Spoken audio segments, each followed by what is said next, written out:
आखिरकार वही हुआ जिस बात का डर नरेंद्र मोदी जी को था, जिस बात का डर पूरी भाजपा को था। और कल राहुल गांधी 12 बजे देश की संसद में बोलेंगे।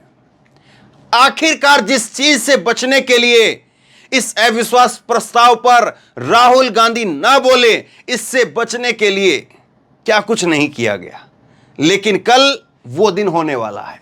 अब राहुल गांधी कल क्या बोलेंगे, बीजेपी की तरफ से कौन बोलेगा, नरेंद्र मोदी जी कब बोलेंगे, ये सारी डिटेल मैं आपको बताने वाला हूं।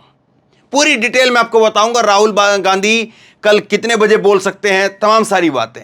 और राहुल गांधी क्या वाकई कांग्रेस की तरफ से ओपनिंग करने जा रहे हैं, और अगर ओपनिंग करेंगे तो इसका मतलब यह है कि आखिरी में जब नरेंद्र मोदी का भाषण हो जाएगा तो उसके बाद में जवाब देने का मौका भी मिलेगा। तो बहुत कुछ है, सुनिए जरा तसल्ली से और सोचिए जरा, क्या वाकई आज किसी को नींद आएगी? क्या वाकई आज किसी को इतनी चिंता हो रही होगी कि कल क्या होगा और राहुल गांधी कल क्या बोलेंगे? इसको लेकर के आज किसी की नींद हराम तो नहीं हो रही होगी। 12 बजे जो है वो कल राहुल गांधी को बोलना है, और शाम होते होते 3-4 बजे इस खबर की पुष्टि हो गई। ये खबर सामने आ गई। और बीजेपी की तरफ से कौन बोलने वाला है, कांग्रेस की तरफ से कौन बोलने वाला है, जरा पहले इसी को पढ़ लीजिए, और यहीं से जो है वो फिर बहुत कुछ समझ में आ जाएगा। ये आप देखिए, कल अविश्वास प्रस्ताव पर 8 अगस्त को 12 बजे इसकी चर्चा शुरू होगी और कल शाम को 7 बजे तक चलेगी। 9 और 10 अगस्त को भी चर्चा दोपहर 12 बजे से शुरू होगी और शाम 7 बजे तक चलेगी। 10 अगस्त को 4 बजे पीएम मोदी अविश्वास प्रस्ताव पर बोलेंगे। 9 अगस्त को गृह मंत्री अमित शाह वो चर्चा में भाग लेंगे। बीजेपी की तरफ से स्मृति ईरानी, निर्मला सीतारमण, ज्योतिरादित्य सिंधिया, निशिकांत दुबे, राज्यवर्धन सिंह राठौड़ वो स्पीकर होंगे। अब बीजेपी के लगभग 20 स्पीकर जो है वह अविश्वास प्रस्ताव में पार्टी की तरफ से विचार रखेंगे। बीजेपी की तरफ से पहला स्पीकर कौन होगा, यह आज रात को तय होगा। मतलब कि आज रात पूरी रात फील्डिंग लगाने की बात होगी कि अगले 2 दिनों तक कैसे जो है वो राहुल गांधी को घेर करके रखा जाए। हालांकि आज इसकी शुरुआत हो गई जब ये निशिकांत दुबे जो कि स्पीकर हैं बीजेपी की तरफ से, इन्होंने राहुल की जैसे ही एंट्री हुई चीन चीन चिल्लाना शुरू कर दिया था। तो ये तैयारियां पूरी हैं, लेकिन राहुल गांधी कल जब बोलेंगे 12 बजे, तो बीजेपी की तरफ से उस पर जवाब देने के लिए किसको उतारा जाए, इस बात का मंथन हो रहा है। स्मृति ईरानी को उतारा जाए तो बीजेपी में जो है वो कसमकस चल रहा होगा कि गंभीरता खत्म हो जाएगी, लोग सीरियसली नहीं लेंगे, लगेगा मैसेज जाएगा कि स्मृति ईरानी को जो है वो केवल बीजेपी ने जो है वो राहुल गांधी को अटैकिंग करने के लिए और जो तंज कसने के लिए उतार दिया। ठोस जवाब जो है कोई दे, कोई ऐसा चेहरा है क्या जो राहुल गांधी जब बोले तो उसके खिलाफ उसके बाद में बीजेपी की तरफ से जब कोई बोले तो फिर ऐसा मैसेज जाए कि हां वाकई राहुल गांधी की बात में दम नहीं, इसकी बात में दम है। लेकिन ऐसा चेहरा बीजेपी के पास में है कौन सा, और ऐसा चेहरा बीजेपी आज रात में तलाश भी कर पाएगी, या चेहरा ही नहीं है तो तलाश कैसी होगी? अब सवाल यह है कि कौन आगे बोलेगा और कौन पीछे बोलेगा। लेकिन राहुल गांधी अगर कल ओपनिंग कर रहे हैं तो एक बड़ी जो है चिंता बीजेपी के लिए यह भी रहेगी कि राहुल गांधी की ओपनिंग के बाद में फिर जब वो नरेंद्र मोदी जी का भाषण होगा 10 तारीख को 4 बजे, उसके बाद में नरेंद्र मोदी के भाषण के बाद में फिर जो है वो करीब करीब 10-15 मिनट का समय फिर मिलता है, और उसमें जो है वो विपक्ष की तरफ से नेता उस बात पर जो है वो अपनी बात को रखता है। अब प्रस्ताव जो है अविश्वास प्रस्ताव वो तो गिर जाएगा, आंकड़ों के लिहाज से वो प्रस्ताव कहीं पर ठहरता नहीं है, लेकिन चिंता इसी बात की है कि बोला क्या जाएगा। चिंता जीत और हार की नहीं है, चिंता विपक्ष को भी जीत और हार की नहीं है।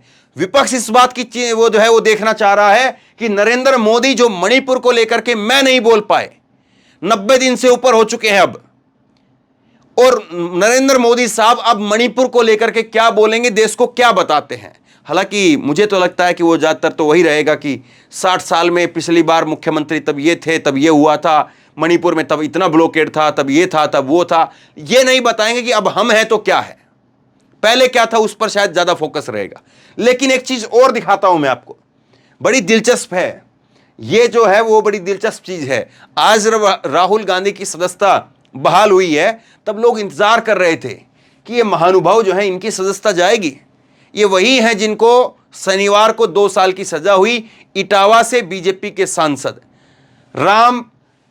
रामशंकर कठेरिया।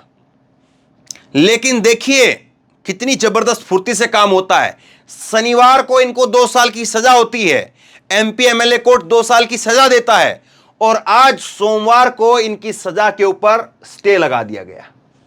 इनकी सजा के ऊपर जो है वो स्टे लगा दिया गया कोर्ट की तरफ से, और इनकी सदस्यता अब नहीं जाएगी। कितनी फुर्ती से काम होता है। और ये साहब भी कह रहे हैं सत्यमेव जयते। सबका सत्यमेव जयते है, लेकिन किसके सत्य में कितना सत्य है और किसके सत्य में केवल सत्य शब्द है, इस बात को लोग तय करें। लेकिन देखिए फुर्ती कितनी है। और दूसरी बात, इनके बारे में जरा सा विचार तक नहीं हुआ बीजेपी के अंदर कि इनकी सदस्यता रोकी जाए, बहाल की जाए, क्या किया जाए, क्योंकि पता था कि वहां से कुछ ना कुछ शायद खबर आ ही जाएगी। इसीलिए ठंडे बस्ते में जो है इनको रखा गया। लिहाजा ये अब सेफ हैं, अब ये बात खत्म हो गई। ये सवाल मत पूछना कि वो सांसद थे उनका क्या रहा भाई, वो तो उसके बारे में नहीं बताया, इसलिए मैं आपको बता दे रहा हूं। और देख लीजिए देश का न्याय किस स्पीड से, किस तरह से, कैसे कैसे किस किस के लिए काम करता है, ये आप स्पीड भी देखिए। दूसरी बात, इसके अलावा आज जो एक बात हुई देश की संसद के अंदर, देखिए कल का दिन तो इंपॉर्टेंट है ही है, लेकिन आज का दिन भी कम इंपॉर्टेंट नहीं था। आज के दिन जो है वो डिबेट हुई और राज्यसभा के अंदर जो है दिल्ली को लेकर के जो बिल है उसको रखा गया। और इस बिल के ऊपर जो है वो इन साहब को जानते कि नहीं जानते हैं, रंजन गोगोई साहब, सुप्रीम कोर्ट के पूर्व सीजीआई, जहां पर आज चंद्रचूड़ साहब बैठे हैं, वहीं पर ये बैठे हुए थे। लेकिन ये जो है वो आ गए और आज जो है इनको अमित शाह साहब जो है ऐसे करके सुन रहे थे। ये आज पहली बार बोले हैं, पहली बार ये साहब बोले। और क्या बोले जरा सुनिए, कहीं पर नहीं बोले अभी तक। ये 2019 में ये आए थे, लेकिन आने के बाद में अभी तक कहीं नहीं बोले हैं। ये नहीं, माफ कीजिए, 2019 में इनका रिटायरमेंट हुआ है, उसके बाद आए, तो उसके बाद कहीं नहीं बोले थे, आज बोले हैं। लेकिन आज क्या बोले, आज ये कह रहे हैं कि मेरे लिए ये बिल सही है। राष्ट्रीय राजधानी क्षेत्र ये जो बिल आया है उसके ऊपर ये कह रहे हैं कि मेरे लिए ये बिल सही है। रंजन गोगोई साहब ने कहा सुप्रीम कोर्ट के समक्ष जो लंबित है वह अध्यादेश की वैधता है, जो और 2 पर्सन संविधान पीठ को भेजे गए हैं, इसका सदन की बहस से कोई लेना देना नहीं है। 2023 जो बिल आया है दिल्ली सरकार का, उसको लेकर के जो है वो बोलते हुए सीजीआई, पूर्व सीजीआई रंजन गोगोई साहब ने ये बात कही। तो रंजन गोगोई साहब आज जो है वो एक के बाद जो है एक बीजेपी के नहीं, ये अपनी तरफ से मनोनीत हैं। तो ये साहब जो है वो आज खुल करके बोलते रहे। और अमित शाह साहब जो है बड़ा एकदम से इत्मीनान से, ये आज ही की तस्वीरें दोनों की दोनों, ये स्क्रीनशॉट लिए हुए हैं, ये पुरानी तस्वीर नहीं है, कोई जो है वो तस्वीर मैंने अपनी तरफ से जो है वो एडिट करके नहीं बनाई है, ये आज की प्योर तस्वीरें हैं। और ये 2 तस्वीरें देखिए। अब समझना क्या जरूरी है, समझना जो जरूरी है वो मैं आपको बताता हूं। ये आप एक ट्वीट और देख लीजिए। ये कह रहे हैं बाहर निकल करके अंदर जो है वो इन्होंने अपना भाषण दिया, और उसके बाद जब बाहर निकले तो ये कह रहे हैं मैं एक नामित सदस्य के रूप में चिंतित हूं जो किसी राजनीतिक दल से संबंधित नहीं है, भाजपा से संबंधित नहीं है।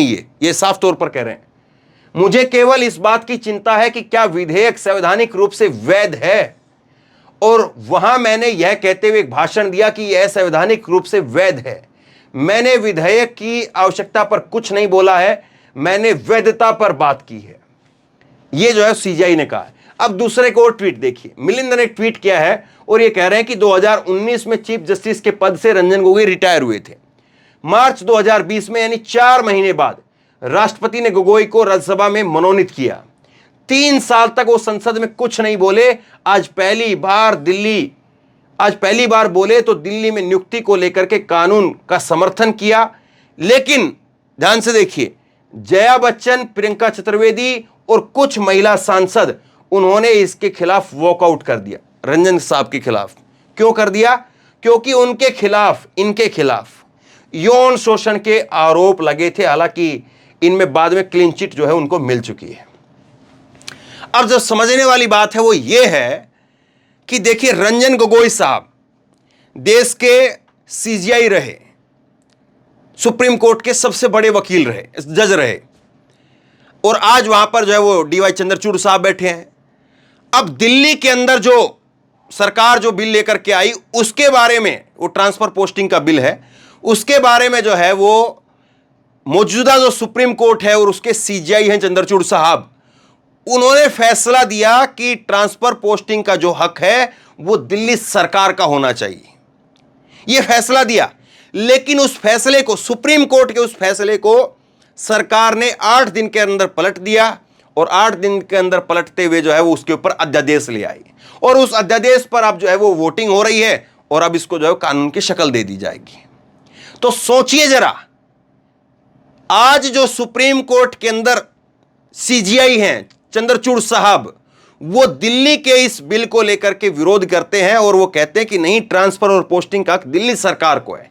और जो उस वक्त के सीजीआई रहे, जब राम मंदिर का फैसला आया, राफेल का फैसला आया, मोदी सरकार रही, उस वक्त के सीजीआई रहे रंजन गोगोई साहब, ये कहते हैं कि नहीं, ये जो बिल है ये बिल्कुल सही है कि ट्रांसफर पोस्टिंग और ये तमाम सारी चीजें जो हैं वो सरकार जो दिल्ली सरकार से लेकर के अपने पास में लेना चाहती है, इसमें कोई दिक्कत नहीं है।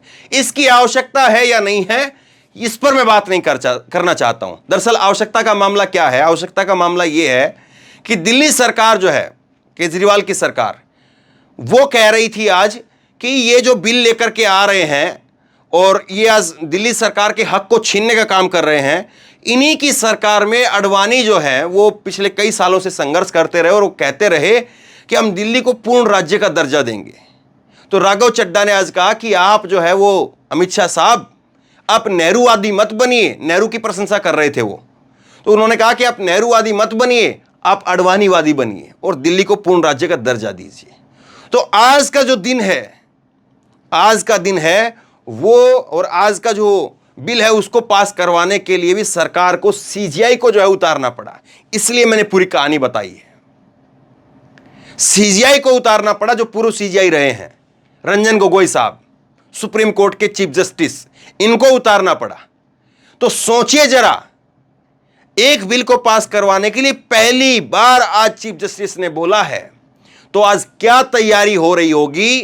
राहुल गांधी जब कल बोलेंगे उस बात को काटने के लिए और उनके सामने उतारा किसको जाए, इस बात को तैयार करने के लिए आज क्या तैयारी हो रही होगी। इसलिए पूरी कहानी, दिल्ली वाली कहानी मैंने आपको समझाई है कि बीजेपी किस तरह से जो है वो तैयारी करती है, किस तरह से बीजेपी की चिंता रहती है। सोचिए जरा इस बात को। और राहुल गांधी के लिए क्या स्पेशल हो रहा होगा जब दिल्ली के लिए यहां पर रंजन गोगोई साहब को, उनको कहा जा सकता है, या उन्होंने पहले सोचा हो कि ये नहीं बोलेंगे या जो भी है, लेकिन आज उन्होंने बोलना उचित समझा। लेकिन जरा सोचिए कल के लिए तैयारी क्या होगी। माननीय पूर्व सीजीआई साहब को सलाम है। अब मैं आपको आगे कुछ खबरें दिखाता हूं, जो खबर जो है वो राहुल गांधी कल उठा सकते हैं। और ये कुछ ट्वीट हैं, कांग्रेस के हाल के ट्वीट हैं आजकल के, और इस ट्वीट को अगर आप देखेंगे तो पता चल जाएगा कि राहुल गांधी का कल का जो भाषण है वो किस पर फोकस रहने वाला है, मुद्दा क्या रहने वाला है, किसके इर्द गिर्द रहने वाला है। ये ट्वीट आप देखिए, कांग्रेस पार्टी की तरफ से ट्वीट किया गया है। और इस ट्वीट में क्या है, इसमें इन्होंने, कांग्रेस ने ट्वीट किया है, जागो पीएम मोदी जागो। ये कल का ट्वीट है। और इसमें जो है वो प्रधानमंत्री को कोट करते हुए उन्होंने प्रधानमंत्री का एक वाक्य लिखा है, जिसमें उन्होंने कहा था कि आपको जब भी मेरी जरूरत हो मैं आपसे एक फोन कॉल की दूरी पर हूं। ये नरेंद्र मोदी के शब्द रहे हैं। हालांकि ये जो है वो बातें उन्होंने दिल्ली में जब किसान आंदोलन चल रहा था उस वक्त में कही थी, लेकिन उसके बाद में खैर वो गए नहीं और 750 किसान वहां पर शहीद हो गए। अब कांग्रेस यहां पर कह रही है कि 32 लाख, ये 32 लाख का आंकड़ा क्यों दिया है, क्योंकि मणिपुर की आबादी 32 लाख बताई जाती है। 32 लाख मिस कॉल जो है वो दी जा रही है मणिपुर की तरफ से। क्या साहब आप वहां पर जाएंगे? क्योंकि आप तो कह रहे हैं कि मैं एक फोन कॉल की दूरी पर हूं, आप जब भी बुलाएंगे मैं दौड़ा चला आऊंगा। तो मणिपुर के 32 लाख लोग वो आपको फोन कर रहे हैं और वो आपको कह रहे हैं कि आ जाइए साहब, क्या आप मणिपुर जाएंगे? तो पहला जो सबसे बड़ा राहुल गांधी का फोकस रहेगा वो मणिपुर पर रहेगा, इसमें कोई डाउट नहीं है। और मणिपुर में उन्होंने खुद विजिट की है, 2 दिन की वो यात्रा करके आए और उसके बाद इंडिया का एक डेलीगेशन गया। इंडिया का डेलीगेशन जो है वो मणिपुर जाता है, वहां पर बातचीत करता है। तो मणिपुर सबसे बड़ा, सबसे पहला फोकस रहेगा, इसमें कोई दो राय नहीं है। दूसरा, मणिपुर को लेकर के एक और ट्वीट है, पीएम मोदी उद्घाटन कर रहे थे, गृह मंत्री पीआर में लगे हुए थे, मणिपुर जल रहा था। तो राहुल गांधी के भाषण में ये सब कुछ तो दिखेगा, ये भी तकरीबन आप साफ मान करके चलिए।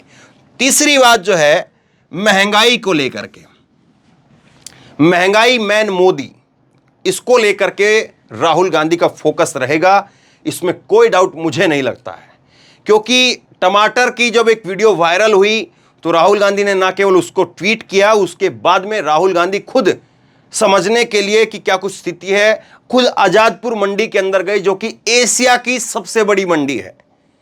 सबसे बड़ी मंडी है आजादपुर मंडी दिल्ली के अंदर, जो पूरे एशिया में सबसे बड़ी मंडी है। वहां पर सुबह सुबह 4 बजे चले गए। जब बहुत सारे लोग कहते हैं ना कि योगी आदित्यनाथ जी 4 बजे उठ करके आसन करते हैं, ये करते हैं, वो करते हैं, तो मालूम नहीं, वो हमने 4 बजे की तस्वीरें योगी आदित्यनाथ की देखी नहीं है। लेकिन राहुल गांधी सुबह सुबह 4 बजे उठ करके चले गए थे। अब वहां पर गए, किसानों के पास में गए, तो वहां पर भी महंगाई का मुद्दा उठा था। और उसके बाद में दिल्ली के अंदर जो है वो एक बाइक रिपेयरिंग शॉप है, वहां पर गए, मार्केट है जो, उस मार्केट के अंदर गए। तो महंगाई का मुद्दा रहेगा, मणिपुर का मुद्दा रहेगा, मेवात का मुद्दा उठा सकते हैं, मेवात के बारे में बोल सकते हैं, क्योंकि राहुल ने अभी ट्वीट भी किया था कि बीजेपी की सरकार ने और मीडिया ने जो है पूरे देश में केरोसिन फैला दिया है। तो ये सारी बातें हैं। अब बीजेपी के लिए आज चिंता यही है, आज साहब जो है वो सो रहे हैं, जाग रहे हैं, मालूम नहीं। साहब आज पूरी रात सोएंगे कि नहीं सोएंगे मालूम नहीं। लेकिन बीजेपी के अंदर जो है खलबली तो जरूर होगी कि राहुल गांधी आ गए हैं तो राहुल गांधी क्या बोलेंगे। अब कहीं कल राहुल गांधी जो है वो ये ना कह दें कि मोदी जी, मैं चाहे आपसे, पिछली बार उन्होंने गले लगने की, झप्पी लगने की बात कही थी। मुझे लगता है कि इस बार झप्पी तो शायद नहीं लगेंगे, लेकिन कुछ न कुछ उसी तरह का ट्यून, उसी तरह की बात जरूर रहेगी कि मोदी जी आप चाहे जो मर्जी कहें या मैं जो मर्जी करने के लिए तैयार हूं, लेकिन जो ये हिंसा हो रही है उस पर अपना मुंह खोलिए और उस पर जो है वो कम से कम बोलिए। तो ये बातें जरूर राहुल गांधी जो है वो कह सकते हैं। हो सकता है कि राहुल गांधी और थोड़ा आगे जा करके वो कह दे कि मैं पैर पकड़ने के लिए भी तैयार हूं आपके, लेकिन कम से कम जो चीज़ें हो रही हैं उनको रोकिए, क्योंकि आप सरकार में आप हैं। तो राहुल गांधी का एक अलग किस्म का जो है उनका जो अभी तक की जो राजनीति रही है वो करने का तरीका रहा है। वरना आप क्या सोच सकते हैं कि कोई नेता जो है किसी दूसरे नेता को जा करके उसको गले लगाए, उसको जादू की झप्पी दे। लेकिन राहुल गांधी का एक अलग अंदाज रहा है। अब कल की घटना को लेकर के वो क्या बोलेंगे, सबके मन में ये सवाल है, और इस सवाल के लिए आपको कल तक का इंतजार तो जरूर करना पड़ेगा। बहरहाल अभी आप बताइए कि वाकई आपको भी लगता है कि आज किसी की नींद में खलल जरूर पड़ेगा, आपको भी लगता है कि आज किसी की नींद तो हराम जरूर होगी। नीचे कमेंट बॉक्स में अपनी राय लिख करके जरूर बताइए। इस वीडियो को खूब शेयर कीजिए, लोगों तक पहुंचाइए, और इसी तरह की तमाम खबरों के लिए ऑनलाइन न्यूज इंडिया को सब्सक्राइब कीजिए। साथ में जो बेल आइकन है घंटी उसको जरूर दबाइए, ताकि जैसे ही कोई खबर अपलोड करें उसकी नोटिफिकेशन सीधे सबसे पहले आपको मिल सके। और अगर ये वीडियो फेसबुक पर देख रहे हैं तो फेसबुक पर हमारे पेज को लाइक कीजिए, फॉलो कीजिए और इस खबर को शेयर कीजिए। धन्यवाद।